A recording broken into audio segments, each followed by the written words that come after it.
My name, as Heather said, is Clara Summers, and I'm the Climate and Energy Manager at the National Caucus of Environmental Legislators, or NCEL. And NCEL empowers a nonpartisan network of legislative champions to protect, conserve, and improve the natural and human environment. You will hear from one of those legislative champions today. But before we get started in earnest, a few logistics. So all attendees are muted, and you can ask questions throughout via the chat box, which is in the bottom bar. We will devote some time at the end of the session to go through any questions that you have together.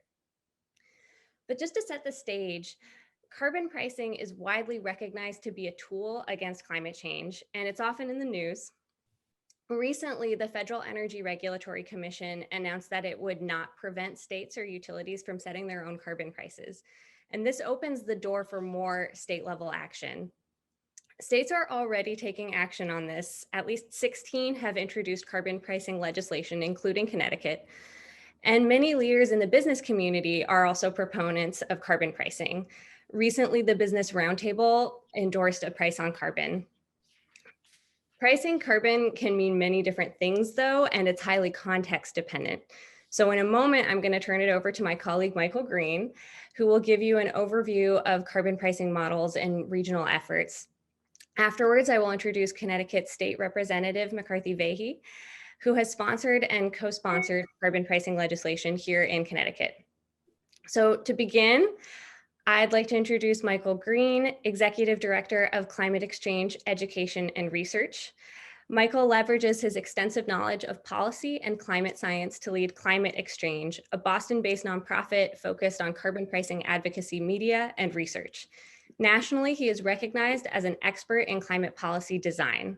He has been asked to speak at the White House, testify before federal agencies, and acts as an advisor to national nonprofits on campaign management and private sector engagement. Michael has served as a representative to the United Nations, focusing on international climate science and policy since 2012, and has been recognized as a champion of change by President Obama in 2016. So, Michael, over to you. Thank you so much. Thank you so much for putting together the Climate Action Business Summit, Heather and team. It's absolutely wonderful to get to talk with our colleagues and partners to the south.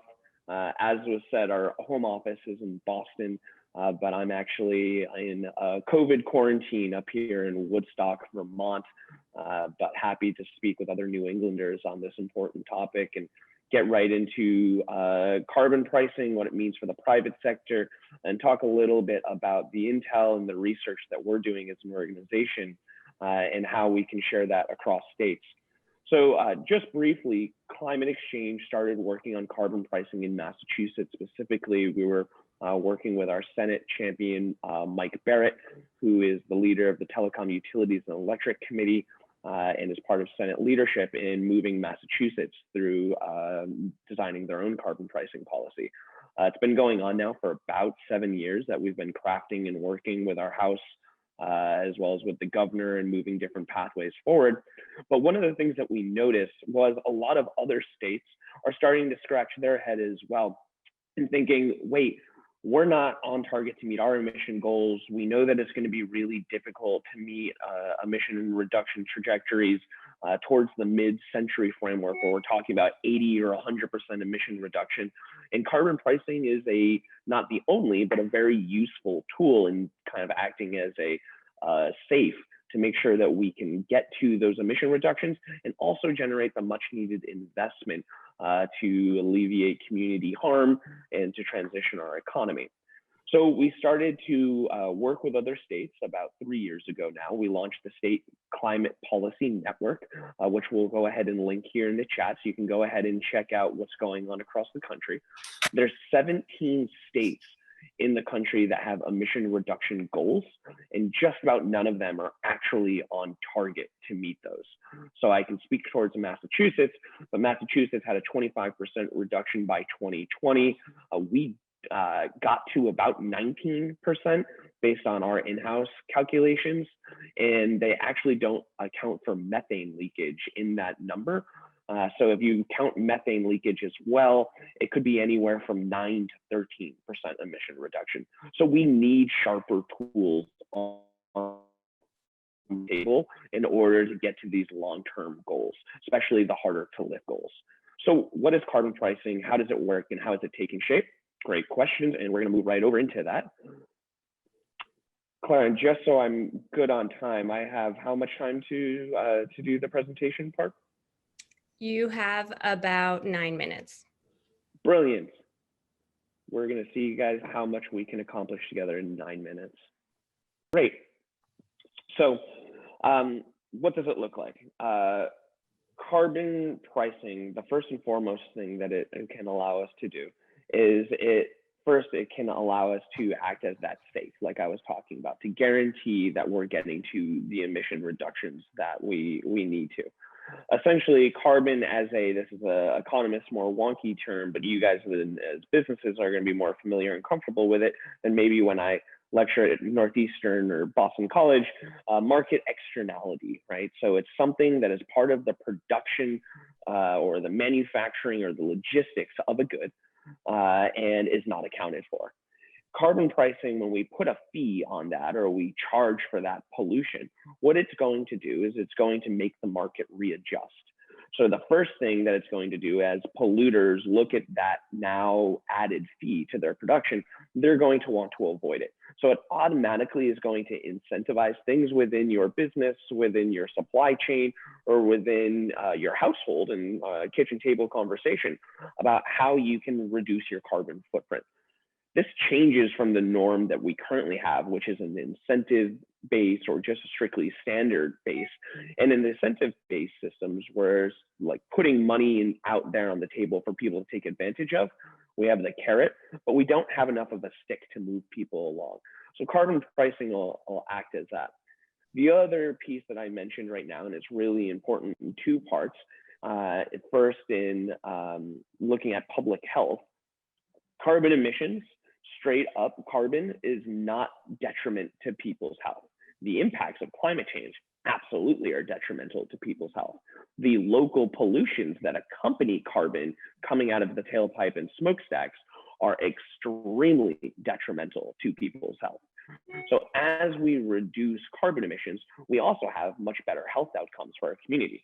A lot of the health challenges that are felt by carbon emissions and co-pollutants are respiratory and other issues that I think are very much in people's mind and eye right now as we're dealing with the current pandemic. The other piece that's really important is the other side of the equation. Not only are we adding a fee, but we're generating revenue.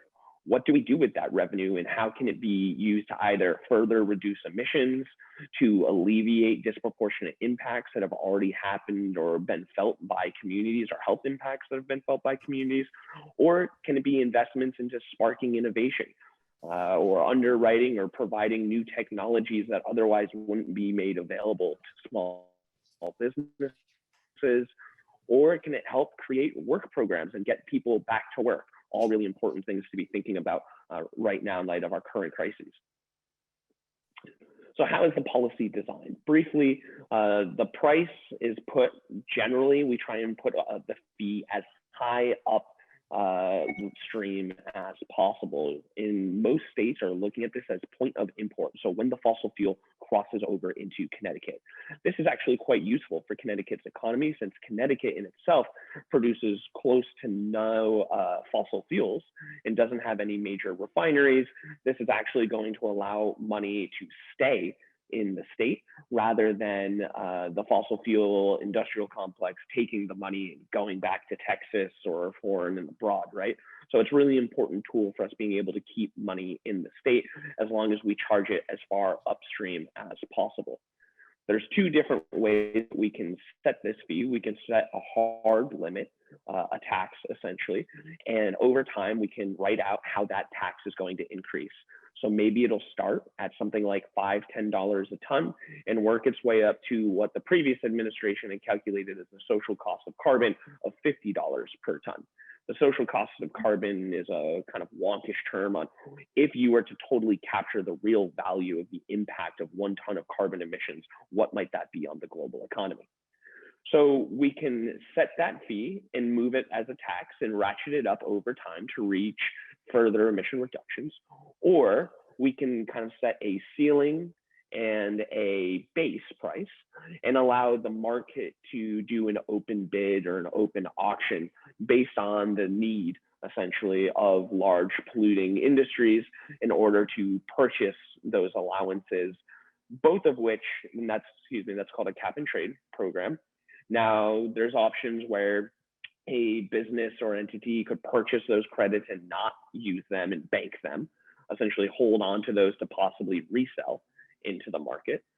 Or depending on how the state designs policy or the country designs policy, we can allow for those to be immediately used in that auction period, is what they're referred to, and it generates revenue on all three scenarios immediately for the state to spend.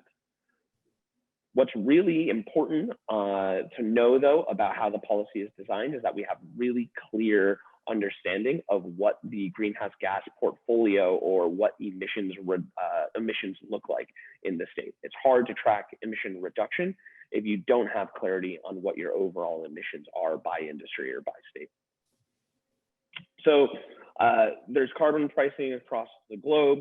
This is a great map. We'll talk about other ones that are a little bit more close to home here. I think it's worth noting that the European Union here that you can see has several different fees, and they actually have a carbon added tariff that will be going into effect with all of their trading partners, I believe by 2023, 2024. So it's something we absolutely have to start thinking about here in the US, as China and the rest of the G7 essentially at this time have pledged high emission reductions and are moving forward with carbon pricing. So how are states moving forward? New York and Massachusetts, both, as I mentioned, Massachusetts has been debating this for some time, and they actually have a bill that's currently in conference committee. So with COVID cutting the legislative session short, but they are hopefully going to come to a result before the end of year that will set deadlines for when Massachusetts will have a price on carbon that will be industry specific and will generate revenue that'll be a split between resiliency and adaptation. So spending the money on further fortifying our coastlines and addressing the challenges of future extreme weather, as well as investing in communities that are adversely been impacted by pollution and maybe have been underinvested in the past. So very important to be watching what's happening in Massachusetts. Now on the other side, or not on the other side, but on one of your sides of the state, we have New York. New York moved forward last year with the CLCPA.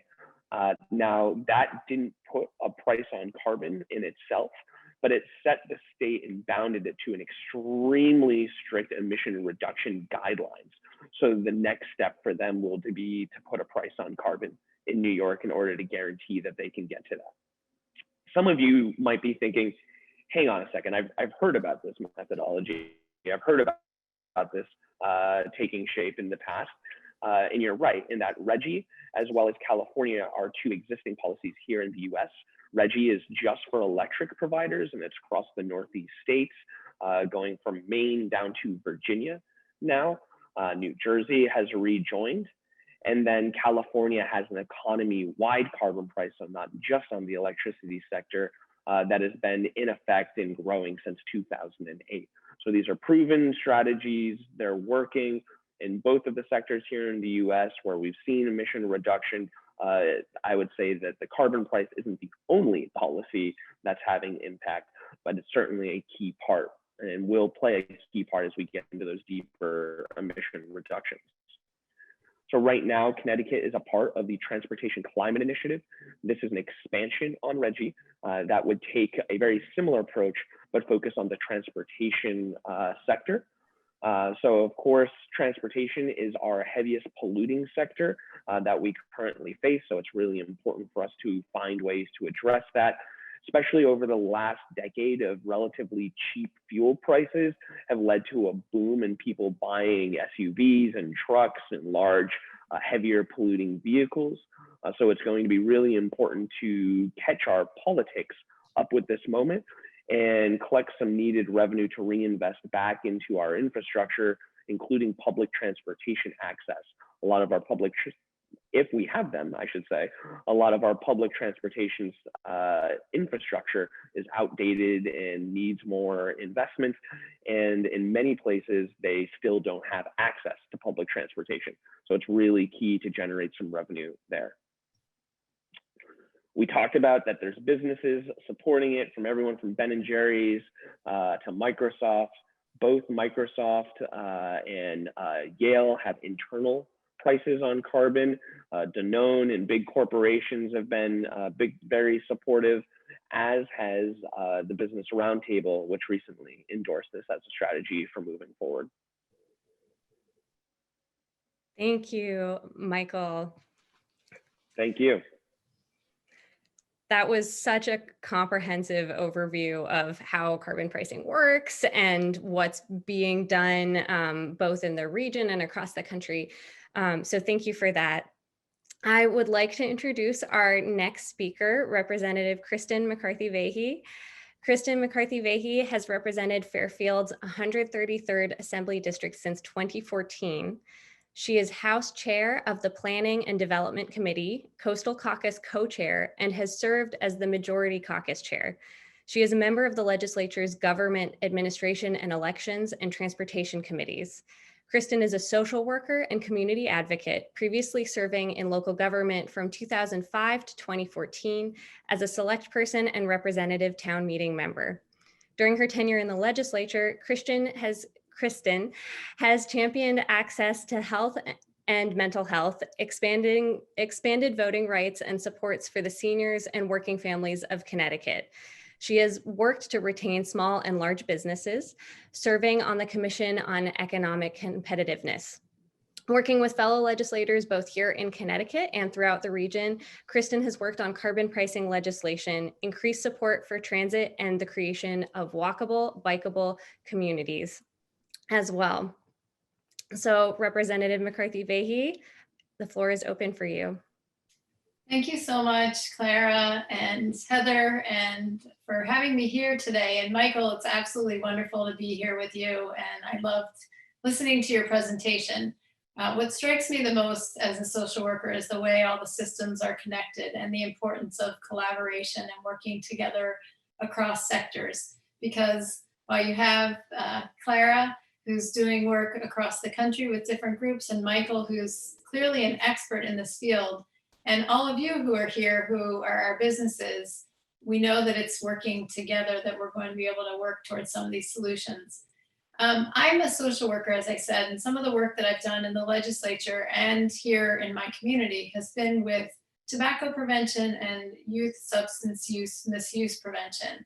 And when I think about carbon pricing and what that is as a tool for us to address emissions and to diversify our economy and protect public health, I think about that with respect to some of our work with tobacco prevention. And all of the health curriculum, education pieces, prevention poster contests in the world would not have done what the system-wide and work with the tobacco companies and the legislation and court action that occurred that helped to reduce our teen smoking rates to now percentages that we probably never thought possible. In other words, that environmental level, systems level change is what was needed. And when I think about carbon pricing, I think of it in that way, that there are a lot of other things that we need to do to help reduce our emissions, but that this important overarching tool is one that will move the needle in a different kind of way. So today I'm going to talk just a little bit about where we've been in the past couple of years in Connecticut in terms of carbon pricing proposed legislation, where we might be going, and then talk a little bit about that connection to you and the business community. And I probably will leave a little bit of extra time at the end, maybe not as much time as Michael, because I would love to have that conversation and the questions. But of course, that's what all political people do. They say they'll be brief and then they end up talking longer than they should. In 2017 and 18, the last legislative session, there were bills in the Environment Committee. Neither year did any bill make it out of committee, though they did have public hearings. the bills were essentially carbon pricing on the fuels, but it would distribute it revenue neutral. So distributing those monies back to residents and employers. And I saw just before I started talking, there was something in the chat. I didn't get to read it all, but that's what the Connecticut proposal was looking to do. In the 2018 bill, there were some of those monies that would have gone to state agencies to invest. There were trigger requirements. So with that whole regional approach, and again, working with partner agencies, nothing would have gone into effect without Massachusetts and Rhode Island also both taking action.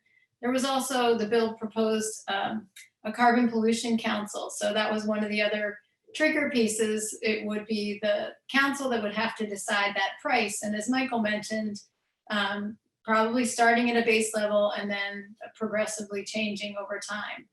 Again, neither of those bills made it out of committee.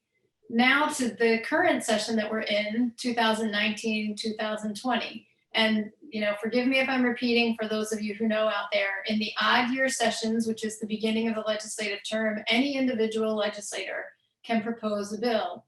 In the even year sessions, it's only committee bills that would be proposed. So in 2019, a number of us, myself included, Representative Steinberg, Representative Mary Mashinsky, I believe Senator Bergstein, all put in bills, proposals to submit it to the Environment Committee to, again, advance this conversation in Connecticut. And all of those bills remained just that, proposals. They didn't move forward in the legislative process. So where are we going in terms of the future in Connecticut? We have an election. Of course, the governor's not on the ballot. So we have the governor and the executive branch continuing to have conversations. Michael talked about TCI, and I saw Heather put in the chat, if you're interested, reach out. There's a lot of conversation happening now. There's the governor's GC3 group having a lot of conversation. There are folks in different departments and deep in the Department of Transportation, in the governor's office, and among the legislature about what role we as Connecticut will play in TCI and moving that forward versus a broader carbon pricing strategy, right? Transportation, TCI is geared towards transportation, and certainly we know that that's the biggest percentage of our emissions, but that's one of the questions I think that's being bandied about. And the other thing that has to be said is everything is kind of viewed from the COVID lens at this point. So how much does dealing with the COVID crisis and the public health aspect of that, as well as the economic impacts, kind of take the oxygen out of the room for some of these other important initiatives that require a lot of work and conversation? And as I often say in the legislative session, there's only so much bandwidth and time, and it's unclear how the legislature will be operating, or any legislature, in terms of gathering in person, virtual, how the process will work. All of those things, those process pieces, impact some of the things we're able to accomplish. I think the other thing that I think about with moving forward, and Clara and I talked about this a little bit, is mobilizing those partnerships who we maybe haven't done as good a job connecting with. And all of you on this call are exactly some of those partnerships that we need to be engaging. I talk a lot about the fact that businesses and individuals often want to do, quote, the right thing. They want to be environmentally friendly and conscious, but we know that it has to also work for the bottom line. And helping to educate businesses and individuals about how this can work and improve your bottom line. I use an example for myself. My family, we wanted to go solar, and it's something that we wanted to do to support the environment and go green, but it wasn't until it worked for our family's budget with some of the economic incentives that we were able to make that shift. And I think that's part of the conversation, is helping with people like Michael and Clara, helping businesses to understand how and why this is important for you. And in particular, we look at what the impact of COVID has had on families, individuals, and businesses, and how important it is for us to be resilient and adapting. And we know that green jobs are part of Connecticut's future. And we've got to be able to do a better job emphasizing, explaining, partnering, and offering those incentives in the right places. I think, again, that chance for education is so important. Besides the content of this and the specifics that Michael has so articulated so well, I think, again, there's also the process piece. And building coalitions is so important. When in 2018, we had the bill before the Environment Committee, I actually had our local chair of our Sustainable Fairfield Task Force, Scott Thompson, join me in Hartford, and he offered testimony.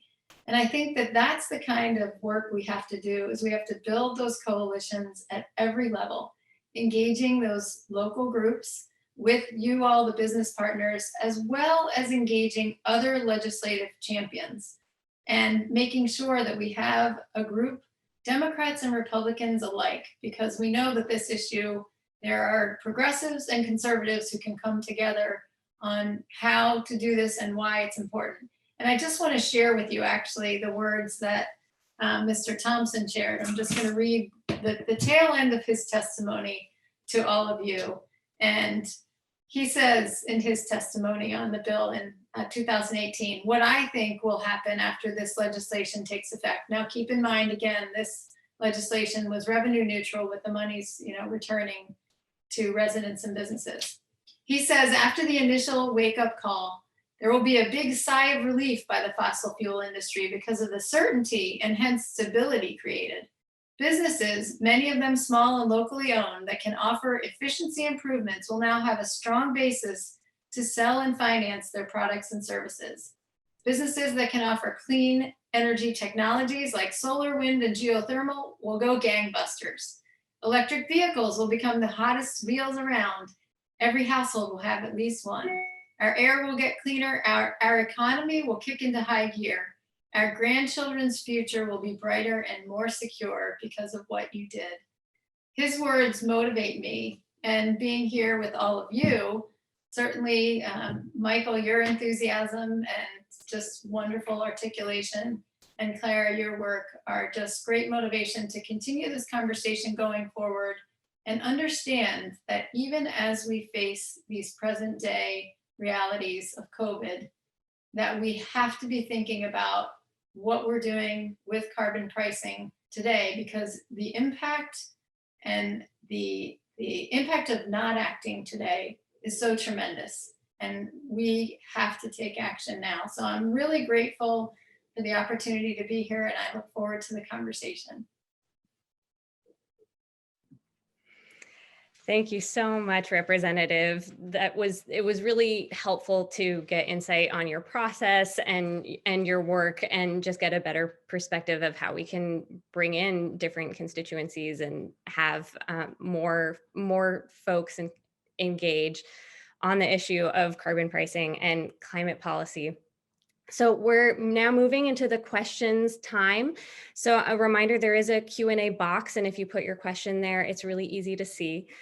But to start off with, we've heard some about TCI and RGGI and these questions about an economy-wide versus a sector-specific carbon price. So Michael, I want to start with a question to you. Can you talk about how a future carbon price in Connecticut could interact with regional carbon pricing programs? Yeah, I think there's two styles of thought that have really dominated that conversation. First one would be states have looked at essentially leaving that sector out of any kind of statewide approach. The second one would be that there's some kind of a balance mechanism, so that way industries aren't double charged. And so it would essentially only charge the difference between what the state set and what the regional approach was. Theoretically, the state would probably end up having the higher price. If you're looking at TCI or RGGI, it might have higher collaring systems, so a higher ceiling or floor. And then that delta would then go back to the state. So those are the two easiest ways to address that interaction. Thank you. Representative McCarthy Vahey, you talked a bit about the COVID context that is so real for all of us these days. And we are very aware that state budgets are really strapped, and a carbon price can be seen as a tool for investment. So what would you fund if you had investment from a carbon price? Like what other state programs could benefit? Well, I'm glad you asked, Clara, because I did neglect to mention one of my favorite local organizations, which is Greater Bridgeport Transit. And we are incredibly fortunate to have the kind of leadership in that organization that has invested in the state's 2 first electric buses, with more to come in Stamford and in Bridgeport. And, we know here in Connecticut that our special transportation fund is in trouble, and that transit, while it is certainly something that impacts our environment, it's also an issue of equity, because so many of our residents need to use transit to get to work or to school or to the grocery store or the doctor's office. So I think, and also transit funding is not always the sexiest funding. I lived outside Seattle for many years when my husband was in the military. And in the Seattle area, Clara and you and I have talked about this, everybody takes the bus. And in Connecticut, there's not as much familiarity. And I'm sure Vermont, Michael, it's probably similar. Buses are not a big thing in Vermont at all. Although Burlington has some good bus routes, but I think we really we have to remember transit. And sometimes it's kind of a neglected sector. And in terms of the impact on carbon emissions, it's a really important sector. Same thing with school buses. Scott, who I read the testimony from, he's also helped to advance some local conversations around school buses and what we do for bus transportation for our students. So I think those are 2 of the areas, or one area, thinking about transit specifically, that would be really important. And then along those lines, same thing, you can tell, being the transportation committee chair and those walkable, bikeable things, that EV infrastructure, the electric vehicle infrastructure, I think it's really important. Again, with local leadership, we've had great success here in helping to advance that, having some charging station at the local library and just by the town green, and the ability for people to feel comfortable. Again, those are some of the things that I would say would be important. So there is a lot that we could be funding with the income from a carbon price that would help with our basic infrastructure, but also bring us forward in terms of green growth. I also want to get to some of these questions in the chat. And one of the questions is, how do we ensure that we don't put Connecticut at a disadvantage if other regions, localities, countries don't have a carbon pricing structure? And maybe, Michael, that's a good question for you. Yeah, so there's a few different ways that we can move forward with it. First, China does have a carbon price. They're far beyond in complexity and are moving quicker than we are on this. And with their command control economy, they have a little bit of a leg up of being able to implement and move forward with it. I believe it went online this year, but the Chinese ETS is not necessarily my forte. What can we do to protect industries? That's really important. So one of the things that we've seen in British Columbia, where they have a fee set up, as well as several other jurisdictions, is where you actually spend a little bit of the revenue generated at targeted investments back into the industries that are being disproportionately impacted or carrying the weight or are trade exposed, to help them innovate, as well as to help alleviate them on some of that fee and costs. But it's worth noting that they're still being charged it, so they're still feeling it on their end. But then the added investment would hopefully keep them in the state and keep them around.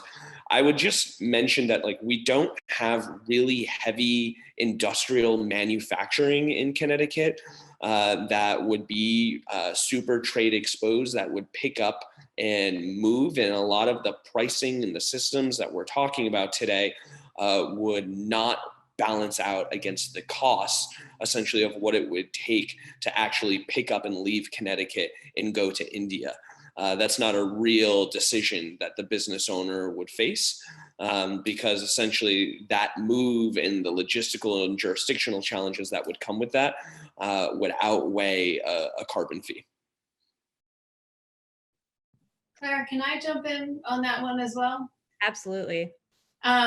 I think what we haven't mentioned is, as I often say in the legislature, I sure wish I had a magic wand and an invisibility cloak, right? Like Harry Potter. My magic wand wish would be that this would be addressed at the federal level, that we would have folks elected at that level of government who would actually take care of this for all of our states.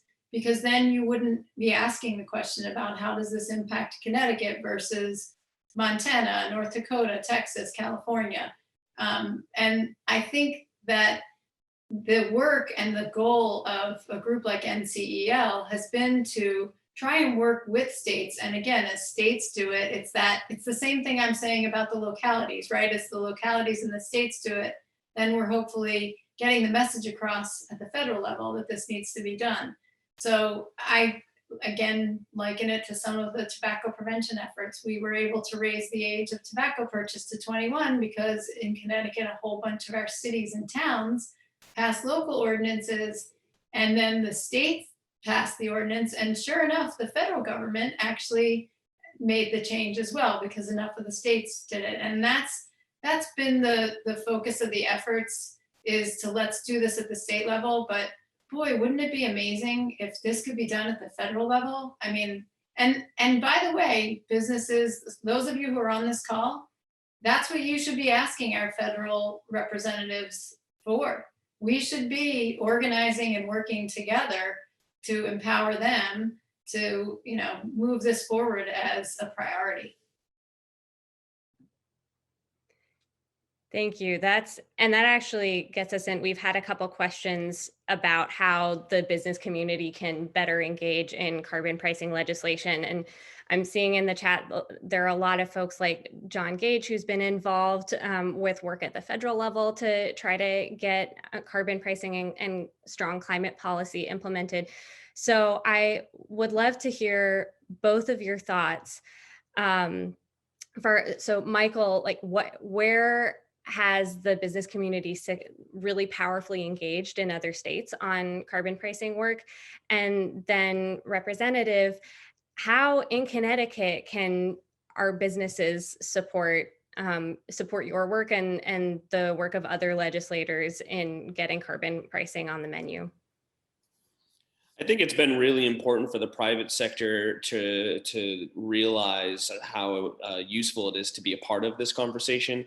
Claire, to go off of your menu suggestion, I think they realize that it's much better to be at the table than on the plate, and that it's really key to be able to help understand how the policy is being set and be ahead of the curve on these things, especially around, we've seen this most recently in Massachusetts on carbon pricing, where there's been a fairly robust private sector engagement and conversation now for some years on how the fee could be set and what industries would be covered and how that we would go about moving that forward.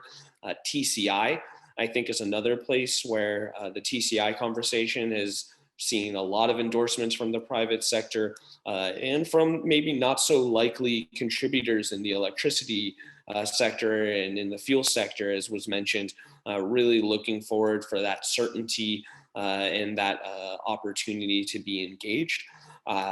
For too long, there's been this false conversation that climate policy is bad for jobs and bad for the economy.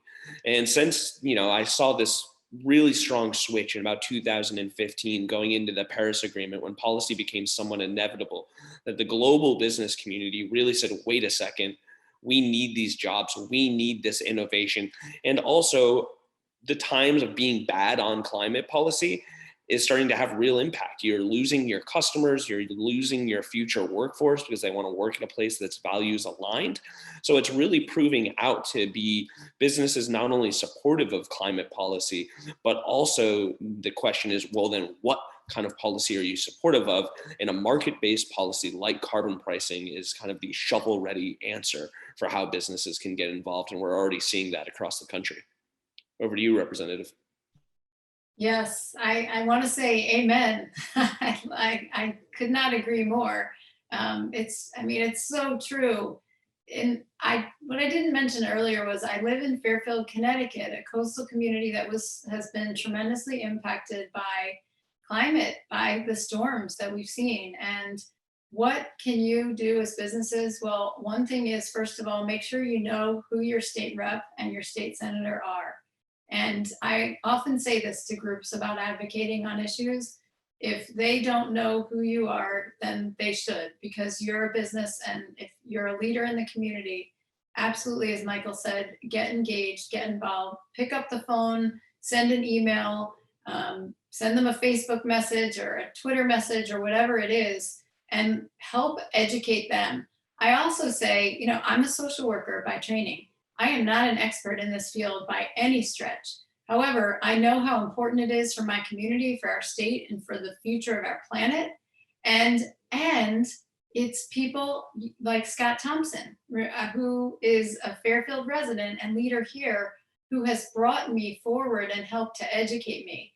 So as business leaders who know how important this work is, help to educate your legislators, help them to understand that it's important.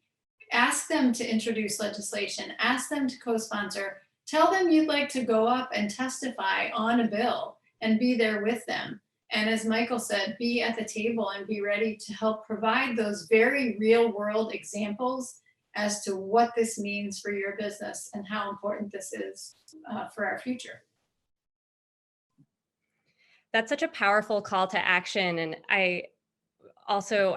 when the representative and I were speaking the other day, one of the other points that you made was, when you as a business are talking with your legislator about small business loans as your main issue, that should also be climate change. I'm here to talk about small business loans, but also climate change and carbon pricing, and really claim this as a business issue. So both Representative and Michael, these have been really compelling calls to action, and we are pretty much out of time. So I want to give you both space to say any final words or points that you want to make, just a couple of sentences before we close out. This has been a really fascinating panel. Well, I'll just say thank you. There's a lot of heaviness in the world right now, and I am calling voters, and I had an 85-year-old woman say to me, the entire country's having a nervous breakdown right now. But I also believe there's a lot of hope. And like I said, with our youth voices, you all, our business partners and amazing leaders, there's much hope. There's so much we can do. And even if we can't do everything we want, let's get started. Let's make progress on this and keep this conversation moving forward. Thank you so much for having me here with you today. I want to say just a special thank you to the organizers. Thank you, Clara, for hosting a wonderful conversation. And Representative, thank you so much for joining us. If businesses are looking for resources on how to testify at public hearings on carbon pricing or understand how bills break down, feel free to reach out. We'd love to help you understand that the best we can, and look forward to working with you all. Thank you. Thank you all, our speakers. This has just been fantastic. And Michael and Climate Exchange generally are a wealth of really in-depth information on these topics. So I encourage you to follow up with them if you have more questions. And Representative McCarthy Vahey, we're so grateful for your leadership. Thank you for all that you're doing to make climate change a top policy issue in Connecticut, and for your leadership on carbon pricing in particular. It really is leadership that is much needed, and you embody it so beautifully. So thank you. And Heather, so many thanks to you for organizing such an incredible summit. It's wonderful to have all of these folks in the Zoom room together and to be having these conversations. And I know it's a lot of work and it's so beautifully pulled off. So Thank I you. just want to thank you all. And if you're interested in learning more about what states are doing on both climate and environmental policy and leadership, and learn more about state leadership on these topics, please check out the National Caucus of Environmental Legislators. And with that, we will close, but thank you all for your time, and feel free to follow up with any further questions. Thank you so much.